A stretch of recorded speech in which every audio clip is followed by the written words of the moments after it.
कृपया लक्ष द्या. 56345 जाओ लोकमान्य टिळक टर्मिनस तिरुवनंतपुरम नेत्रावती एक्सप्रेस थोड्याच वेळात प्लॅटफॉर्म क्रमांक 6 वर येत आहे.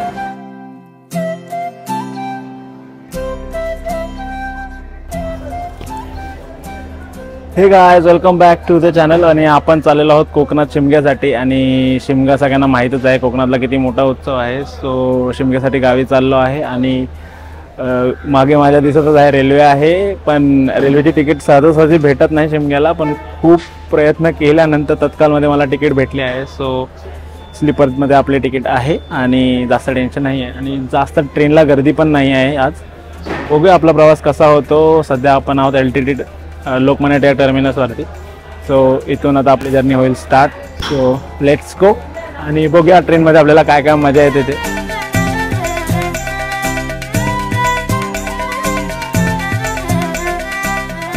So good morning everyone. आपण चाललेलो आहोत शिमग्यासाठी गावी. S6+2 आहे. सो आता सध्या तरी एवढी गर्दी नाही आहे ट्रेनला, माहित नाही काय आहे. पण शिमग्याला जाणारी गावी खूप गर्दी असते. जनरल डब्याच्या इकडे तर खचाखच गर्दी आहे भाई. नशीब आपला प्लॅन असं नाही झाला, आपल्याला तत्काळ तिकीट भेटली.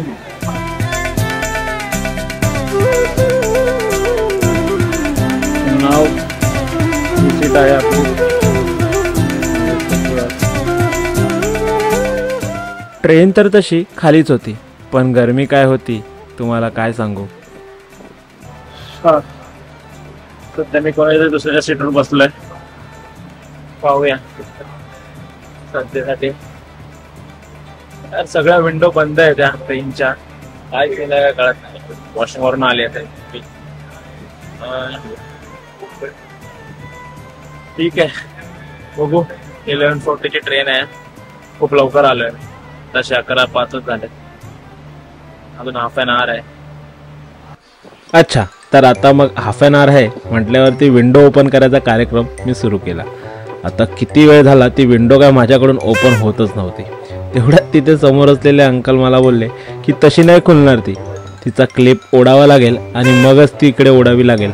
आता क्लिप तिथे आहे हे मला दिसतच नव्हतं, पण फायनली मी ती विंडो ओपन केलीच. आणि तेवढ्यातच ट्रेनमध्ये एक खूप साऱ्या मुलामुलींचा ग्रुप आतमध्ये आला. ते एक एक एक एक करून माझ्या समोरून जात होते. आणि मी आपला वाट बघत होतो की मी कधी कॅमेऱ्यावर जाऊन बोलतोय, पण तो काही चान्स मला आलाच नाही. आणि तेवढ्यात तिथे आलेल्या एका मुलाने विचारलं की तिथे कॅमेरा लावला आहेत का तुम्ही. तर हो म्हटलो, पण त्याच्यातला एक मुलगा ज्या प्रकारे कॅमेऱ्यात बघत होता तुम्ही बघा.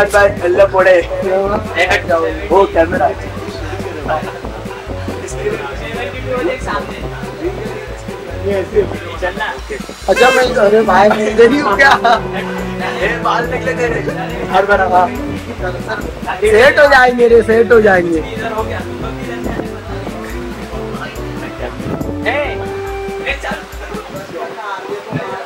फायनली ओपन झालेले आणि आता विंडो तर ओपन झाली होती, पण लाईट कुठे चालू करायची हे शोधण्यासाठी पुन्हा एकदा बटन शोधायला लागलो.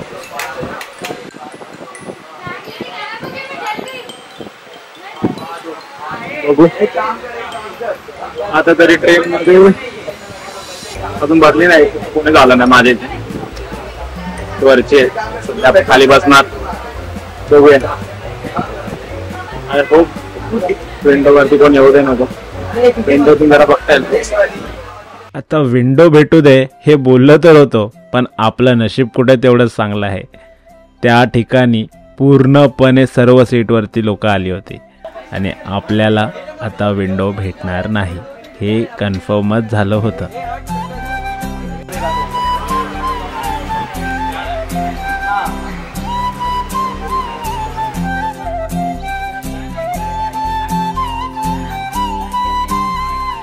आणि तेवढ्यातच आपल्या ट्रेनचा हॉर्न वाजला आणि आपली ट्रेन सुरू झाली. आणि मी तात्पुरतं ह्या अंकलच्या सीटवरती बसलो होतो. पूर्ण सीट त्यांची आहे, पण त्यांनी मला बसायला दिलं होतं.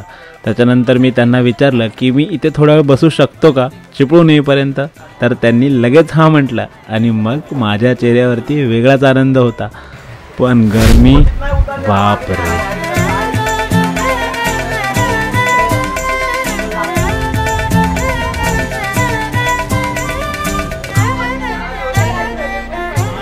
तर आता इंडियामध्ये प्रत्येक घरामध्ये हक्काचा एक फोटोग्राफर तर नक्कीच आहे. माझ्या समोरच्या सीटवरती बसलेल्या काकांसोबत बोलत असताना मला एवढं कळालं की त्यांच्या घरात सुद्धा एक वेडिंग फोटोग्राफर आहे. मग ते त्यांची स्टोरी सांगायला लागले. शादी था ना गाँव में, तो सब घर के लोग साथ में 2-4 लोग और साथी लोग दोस्त लोग के लेके आया था. हाँ, वीडियो बना, इतना वीडियो बना जिसका ना वो भी था कैमरा, क्या नाम बोलता उसको, ड्रोन. हाँ, अंकल ड्रोन बद्दल सांगून शांत बसले, पण मी कुठे शांत बसणार होतो. मी त्यांना पुढचे एक एक करून प्रश्न विचारायला लागलो. तो आप इधर मुंबई में रहते हो या बाहर रहते हो? मुंबई. तो उधर जा रहे हो काम? तिरुवनंतपुरम सेंटर. क्या हो रहा है?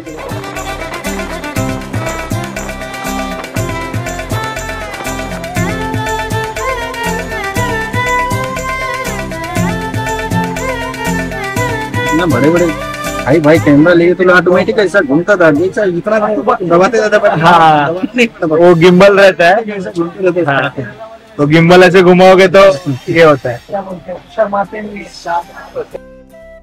तब पुन्हा तो बोरिंग प्रवास सुरू झाला होता. सर्वजण आपापल्या ठिकाणी सेट झाले होते.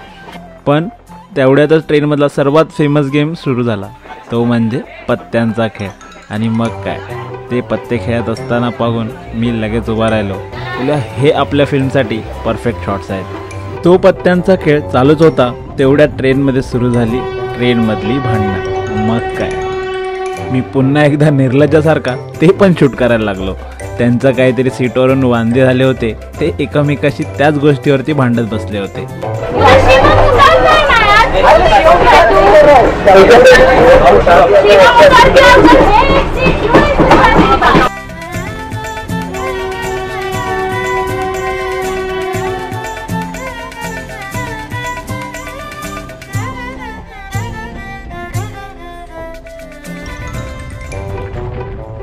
मग काय, ती भांडणं देखील संपली होती आणि आम्ही येऊन पोचलो पनवेल रेल्वे स्टेशनला.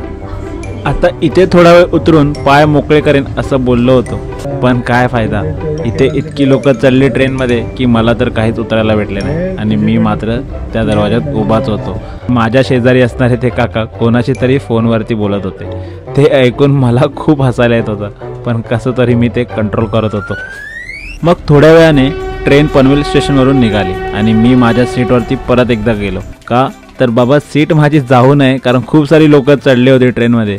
मला टेन्शन होतं की मला परत नको माझ्या सीटसाठी स्ट्रगल करायला. गर्दी नाही आहे, ठीक आहे ना, तर उभे राहायला पण जागा नसते स्लीपरमध्ये पण आता आहे उभे राहायला जागा. सगळे झोपले, दुपारी झोपू कसे शकतात लोक यार, जाम गरम होत आहे.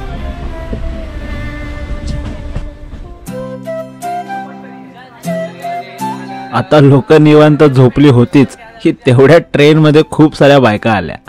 आता त्यांची सीट ते आहे की नाही हे तर मला माहीत नव्हतं, पण त्या मात्र विचारत होत्या की इथे कोणी बसलं आहे का.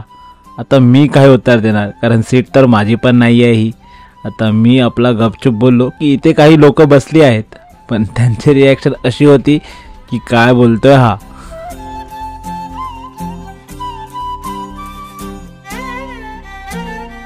आता मी ज्या ठिकाणी बसलोय त्या ठिकाणी बसणाऱ्या लोकांनी त्या कंपार्टमेंटला पूर्णपणे त्यांच्या घरामध्येच परिवर्तित केलं होतं.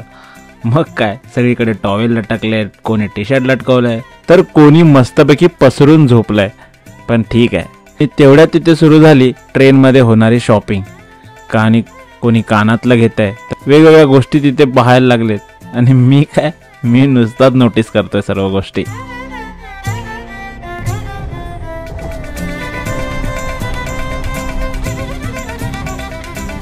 आता नेत्रावती सुपरफास्ट एक्सप्रेस तिच्या नावाप्रमाणे निघाली होती तर खरी, पण ती जाऊन थांबली कुठे ते बघा.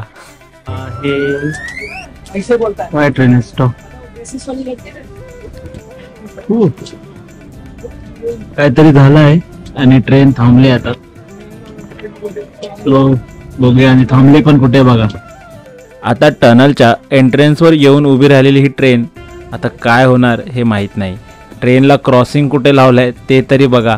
ट्रेन बरोबर टनलच्या एंट्रन्सवर उभी होती. सिग्नल मिस झाला काय माहीत नाही आहे, पण ट्रेन मात्र एंट्रन्सवरच येऊन उभी राहिली आणि मग स्लो हळूहळू दिवाण खवटी या स्टेशनवर येऊन थांबली.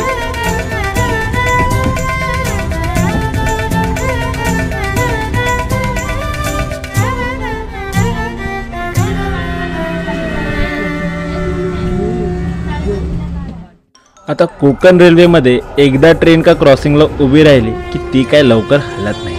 आमची ट्रेन अर्धा तास झाला तरी काही या प्लॅटफॉर्म सोडायला तयार नव्हती आणि आम्ही मात्र बोर झालो होतो. अर्धा तास गाडी इकडेच आहे.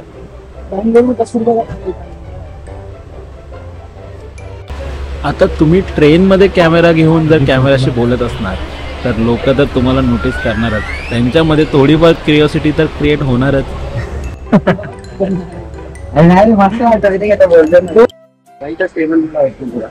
Finally train start.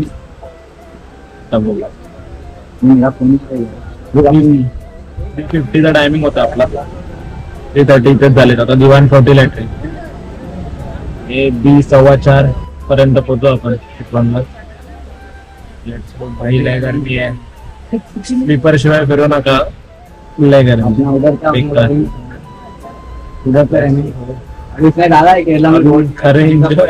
खरं ऍडव्हेंचर तर बाकी आहे. एसटी करायची आहे. एसटी नाही, पहिले रिक्षा करायची, मग एसटी करायची. चला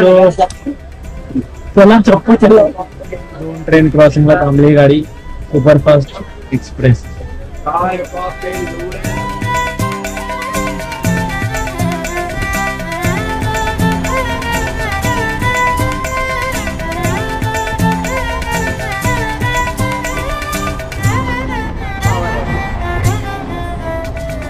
फायनली नेत्रावती एक्सप्रेस तिच्या नावाप्रमाणे सुपरफास्टरित्या चालत होती आणि विंडो बाहेरचे नजारे एन्जॉय करत करत आम्ही येऊन बसलो आपल्या डेस्टिनेशनवरती, चिपळूण रेल्वे स्टेशनला.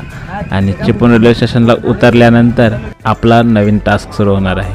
So let's go.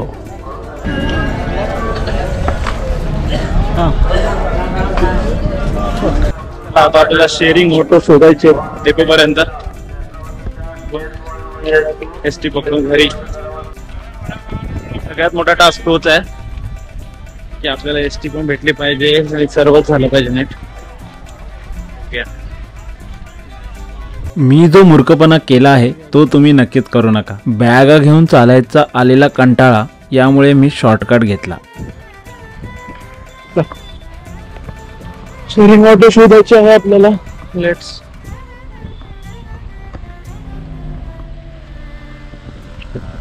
डेपोसाठी sharing auto कुठून भेटतात? पुढे आहे बघा, तिथे कुठं आता गाड्या आहेत तिथे. नाही भेटलं की स्कॅम आहे भाई. स्कॅम नाही, गेम आहे. नाही भेटलं तर गेम आहे आपल्यासोबत. आता गेम का? तर इथून डेपोला जाण्यासाठी जेवढी लोक होती त्यामध्ये आपला नंबर लागणं खूप अवघड होता. पण योगायोगाने आपल्याला रिक्षा भेटली आणि आता आपण निघालेलो आहोत चिपळूण डेपोकडे.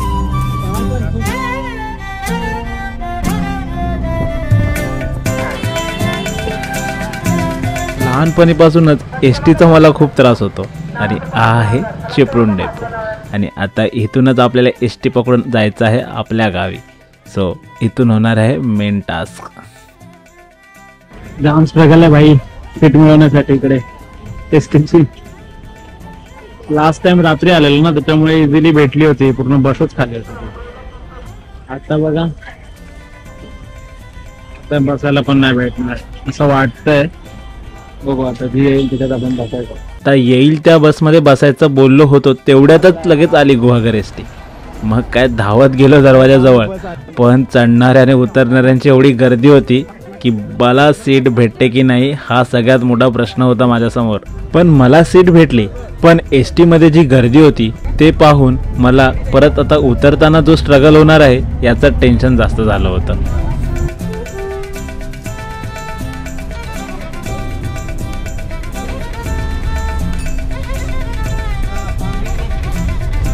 तर आपण आज ट्रेन नंतर रिक्षा, रिक्षानंतर एस टी अशा 3 गाड्या बदलत येऊन पोचलो आहे आपल्या गावी.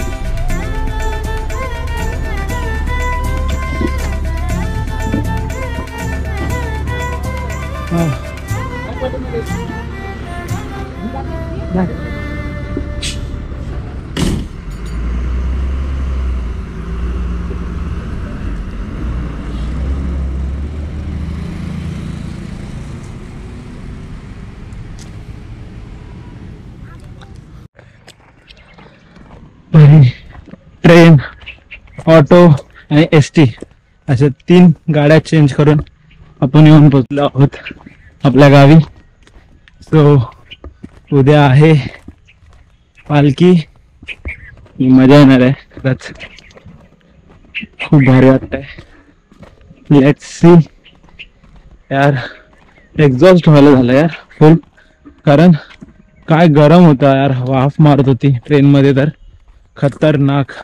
म्हणजे स्लीपरची तिकीट भेटली होती म्हणून ठीक आहे. जर तिकीट नसती भेटली आणि जर ते ऑटोने बोलतोय काय बोलेल काय सांगता येत नाही मी. ते आपण कशाने आलो. हा जनरलने जर आलो असतो तर मला नाही वाटत काय हाल झाले असते आपले. सो ह्या एपिसोडमध्ये पूर्ण वेळ माझ्याबरोबर राहिल्याबद्दल धन्यवाद. आपण भेटूया पुढच्या व्हिडिओमध्ये. तोपर्यंत जय भोलेनाथ.